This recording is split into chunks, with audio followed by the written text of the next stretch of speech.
Hi, I thought I'd make a video of kind of how I set up Harbor Freight tables. This table I just recently bought off of Craigslist for $100. Did not work correctly, would only lift 10 inches. I figured out what's wrong with that. Fixed it, so I needed to test the table, so threw a bike up on it and thought I'd make a little video also based on how I set these up. I have this is my third Harbor Freight table that I've got in the workshop.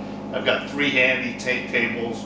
Both tables have their pluses and minuses. I think the Harbor Freight's a great deal for what you're paying. Certainly the handies are wonderful tables, and there's really nothing to complain about them. Although the big thing I'm going to focus on here is kind of the chocking setup. So one of the things the lift tables, the Harbor Freight tables in particular, are good for is using front and rear track stands or forklift stand and a rear spool stand.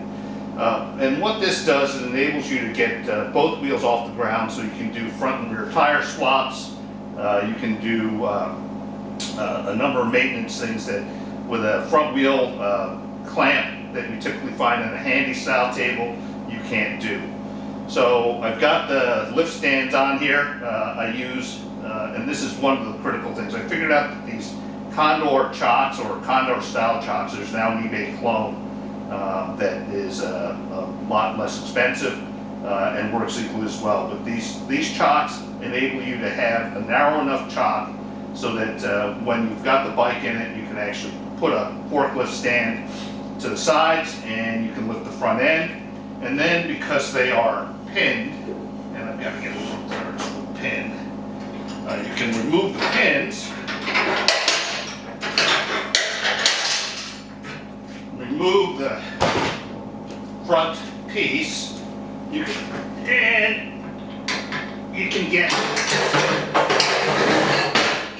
everything out of the way so you have as much clearance as you need to remove that front wheel with the bike fully lifted. That's really just a great advantage of this kind of style roll-in chock versus using a wheel clamp, where trying to service both ends of the bike at the same time is difficult. One of the handy lift tables I have is an extra length table, so you can roll the bike back far enough away from the wheel clamp to use a front lift stand, but this just makes it so the handy, so the Harbor Freight table really is easy. And since the Harbor Freight chock is not a good chock, the clamping system set up on that, and most people replace them, this is what I always replace them if I do this. You'll notice a couple things. You'll notice that the actual stand is set back from the front. That's so that there's room enough for this loop.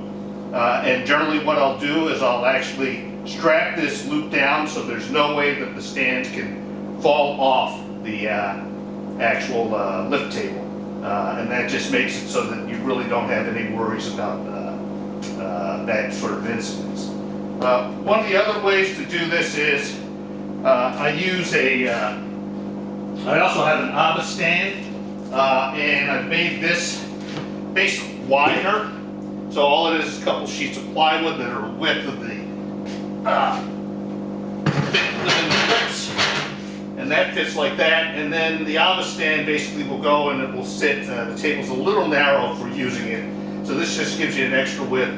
It also gives you the width that allows you to put the bike on the side stand if you want on the table, and it's easy to remove. You know, once you've got it on, you just basically take it off. You want it out of the way after you've finished using it, or if you're going to load or unload the bike. Pretty simple approach.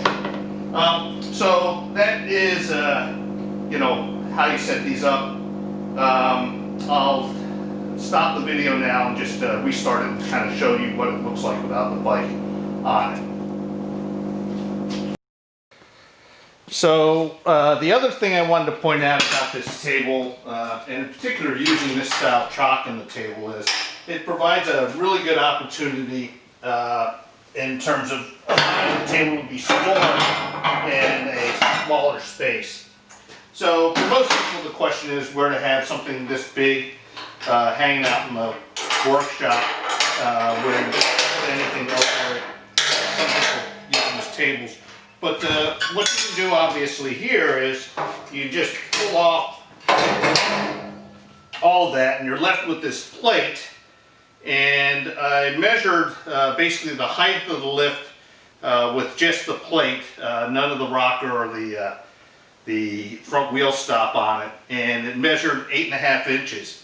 For most people with a SUV or a truck, you're going to have enough clearance to actually leave this in the middle of a garage space and to pull your truck or SUV over it.